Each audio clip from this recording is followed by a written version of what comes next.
Tesalonika 4 ayat 7-8 berkata, Allah memanggil kita bukan untuk melakukan apa yang cemar, melainkan apa yang kudus. Karena itu siapa yang menolak ini bukan menolak manusia, melainkan menolak Allah yang telah memberikan juga Rohnya yang kudus kepada kamu. Katakan, saya mau hidup kudus. Dan tahukah saudara, hidup kudus dimulai dari pikiran kita. Kalau selama ini Yusuf dalam Kejadian 39 tadi, kalau ada waktu senggang, ngelamun dia, pikirannya kotor. Waktu datang kesempatan, Mama Poti main mata, Yusuf langsung diterkamnya kesempatan itu. Tapi selama ini pikirannya gak ada ke situ. Amin. Oh, gak ada amin. Amin. Pikirannya Tuhan, Tuhan dan Tuhan. Kalau datang Mama Poti mau main dua-dua mata pun tidak mempan. Apa kata Yusuf? Bagaimana mungkin aku berbuat dosa seperti ini kepada Tuhan? Amin. Saudara demikian, itu sebabnya sekali lagi sadari kehadiran Tuhan. Kalau diam-diam tak ada orang tahu, tapi saudara tahu, Tuhan tahu, setan pun tahu, saudara terikat dalam suatu dosa, apakah itu percabulan, apakah kleptomania atau apa saja, bertobat malam ini. Bersihkan hati saudara, bersihkan pikiran saudara, baharui dengan firman, baca firman. Kalau saudara banyak masalah dengan kenajisan, baca firman untuk mengatasinya, mengenai kekudusan, mengenai hidup suci. Kalau pikiran sudah berubah, ucapan sudah berubah, tindakan sudah berubah. Karena memang Tuhan melihat kita dari pikiran kita. Dalam Matius 5 ayat 28 dikatakan, aku berkata kepadamu, setiap orang yang memandang perempuan serta menginginkannya sudah berzina dengan dia dalam hatinya. Jadi dari pikiran pun Tuhan sudah tahu. Sebabnya jangan pula, kalau dari pikiran pun sudah dianggap kau berzina, mari lakukan saja. Jangan, saudaraku.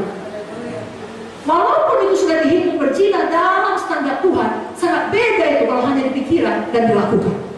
Sama seperti saudara, kalau lagi marah, saudara mau bunuh orang, itu sangat beda dengan betul-betul membunuh orang.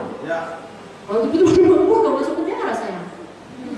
Tapi gak ada orang masuk penjara, kenapa? Karena dia berpikiran membunuh orang, gak ada. Memang tersiksa emosinya, tidak masuk penjara. Sebabnya, mulai dari pikiran kita bersihkan, tindakan pun kita menang. Kita menjadi hidup kudus. Bacakan satu ayat lagi, 1 Petrus 1 ayat 14-16 mengenai kekudusan. Hiduplah sebagai anak-anak yang taat dan jangan turuti hawa nafsu yang menguasai kamu pada waktu kebodohanmu.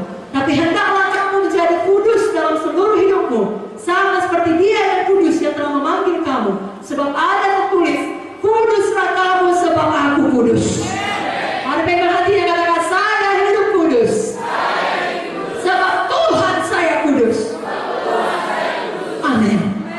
Jagalah hidup kita tetap kudus sehingga kita bisa sampai kepada mimpi atau visi yang besar itu.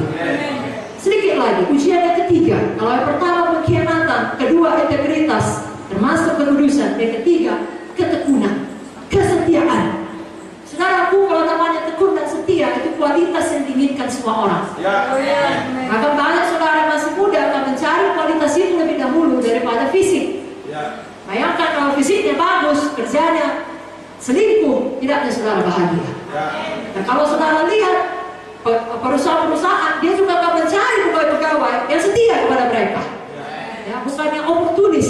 Seluruh dunia menginginkan kualitas ini. Dan tahu saudara, Tuhan Yesus memiliki kualitas ini. Dan kita anak-anaknya harus memiliki kualitas ini juga. Mungkin saudara berkata atau pernah mengalami sendiri, di awal saudara untuk Tuhan, apa saja saudara doakan, cepat kali dijawab Tuhan. Instan. Maka mungkin banyak saudara datang kepada Tuhan karena mengalami mujizat, kesembuhan yang instan.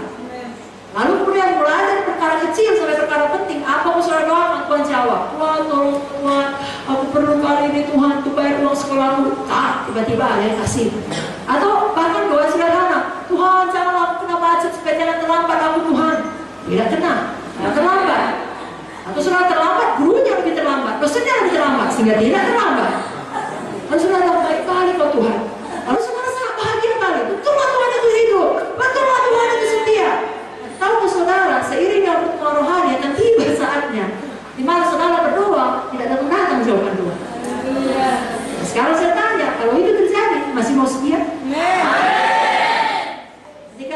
Ketika tidak semua hal yang terjadi dalam hidup ini ada jawabannya, masih mau percaya pada Tuhan? Masih mau tekun melayani? Jawabannya harus amin. Ya, jangan punya mental instan saja. Memang mental instan itu atau semua instan sangat enak enak lah saudara. Itu sebabnya semua orang tetap suka mie instan. Masak saja siap, kenyang, dah siap. Ya, bubur instan, apa saja instan, semua orang suka. Tapi kita sama-sama tahu mie instan tidak baik kalau terus-menerus makan bagi kesehatan. Demikian juga anak-anak Tuhan yang hanya mau Allah sekali berdoa dalam nama Yesus bangkrut menjadi kaya, amin. Lalu kalau besok masih berada dapat uang, berhenti ikut Tuhan, tidak bisa saudara. Sekali meletakkan tangan harus langsung sembuh. Tidak selamanya seperti itu. Amin. Karena ada kalanya justru kita perlu belajar firman, hidup firman kesembuhan dalam hati kita, lalu kita betul-betul mengalami kesembuhan total.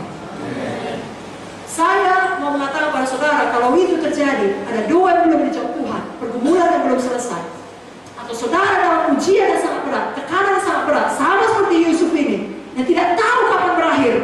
Saudara tidak mengerti kenapa terjadi. Yusuf pastilah tidak mengerti kenapa aku patuh sama bapakku, justru berakhir di lubang sumur, dijual sebagai budak. Patuh di rumah Potifar, berakhir di penjara. Menolak mama Poti, difitnah, dipenjarakan untuk beberapa tahun yang tidak tahu sampai seberapa lama. Tentunya sebagai manusia ada tanda tanya, tapi dia pilih untuk tekun, dia pilih untuk setia.